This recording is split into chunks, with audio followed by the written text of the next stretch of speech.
All right, guys, so AP statistics. I'm going to roll through these kind of quick because we kind of covered it in class today, but just in case you need the helper.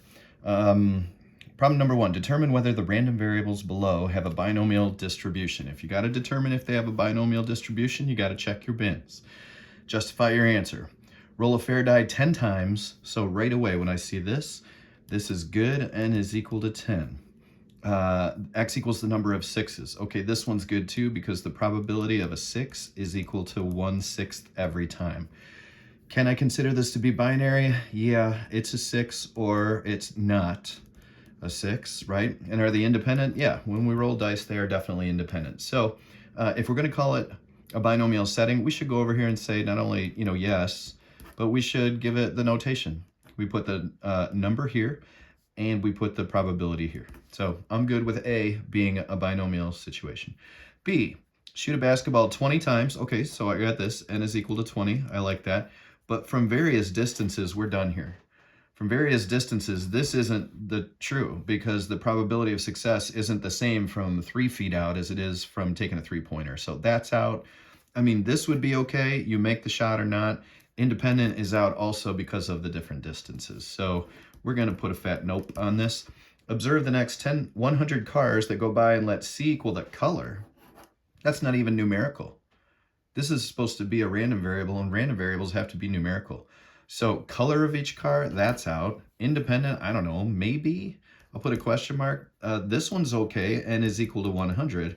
But the probability of success, I don't know, maybe there's a probability out there for the population of cars, but it really doesn't matter because this isn't even a random variable, so it can't possibly be a binomial random variable. Okay, when rolling two dice, getting a pair of ones is called snake eyes. The probability of getting snake eyes on any roll is 1 out of 36.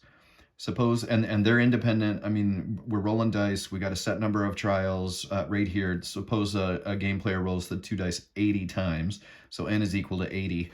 I have a binomial setting that goes 80 and 136. Okay, find the probability that x equals 2. Interpret the value in context. I'm going to say it. I'm not going to write it because I don't want to waste your time. I'm looking for the probability that x equals 2. I'm going to write this a couple of different ways for you guys. According to how we did this Friday, that should be 80, choose 2, times the probability of success 136 to the second power because I want 2 successes, and the probability of failure, which would be 35, 36. Well, the rest of them have to make up to be 80 trials, so I'm going to need, I guess, 78 failures. The other way to write this, of course, we learned today, would be a binomial PDF, and that would go 80, 1 out of 36, 2. Put that in the calculator. If you guys need to see it, I'll even throw the calculator into the screen. You hit second and variables. If I arrow up, I get to the binomial PDF and CDF. I'm just looking for x equals 2, so it's not a CDF, it's a PDF. Put in 80 trials, probability 1 divided by 36. For the only way you can get a sum of 2 is a 1 and a 1, and the value is 2, and I get a probability of 0.2709. Okay, get the calculator out of the way. And so if I'm going to interpret this, I would say if I were to heroically roll 80 times, like thousands of times, thousands of groups of 80 times, I would expect a proportion of times that we get exactly 2 snake eyes out of 80 to approach 0.2709, a little less than 30% of the time. Okay, I'm going to flip. Make sure I get that in the window there for you. See the preceding example. Should the player be surprised if fewer than 2 times result in snake eyes? Okay, so should we be surprised, we're going, is the probability less than 0.05? We have convincing evidence when probabilities are less than 5%. That's our cutoff number. We've decided that before. So I need to find the probability that x is less than 2. Okay, well, that also means the probability that x is less than or equal to 1. I'm looking for the probability of 0 or 1.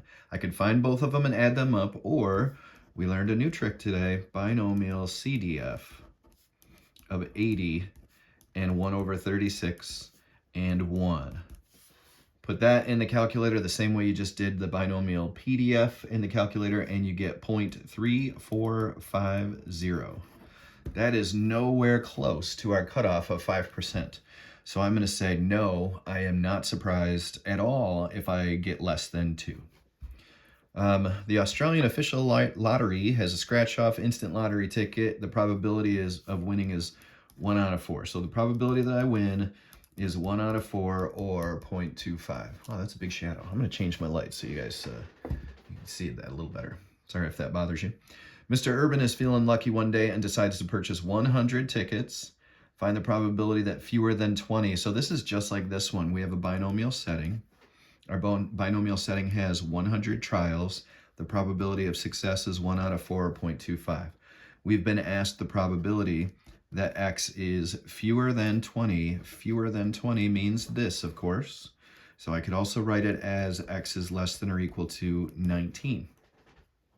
Okay, that's going to be the binomial CDF that goes 100, 0.25, and then 19. Go ahead and put that in the calculator, and what I get out of that is 0.0995. I'm going kind of fast. If you got to pause and go back, I don't blame you. But, you know, I don't have all night, right? Now, the question is, in fact, Mr. Urban won a prize, 19 tickets. Does this result give him convincing evidence? Once again, that phrase means, is our probability less than 0.05? My answer here is no. The probability that X is less than or equal to 19 is equal to 0.0995, which is not less than 5%. So I don't have convincing evidence. I would say I've got some evidence. I mean, that's worth discussing. Hey, that would only happen less than 10% of the time. It's unusual. But we don't decide we have convincing evidence until it's less than 0.05. And that number will change a little bit in the second semester. But for this semester, we stick with 0.05. And I like that the thought process is here, because when we get to chapter 9, we need to use that thought process. Hey, man, I hope this helped. Have a good night.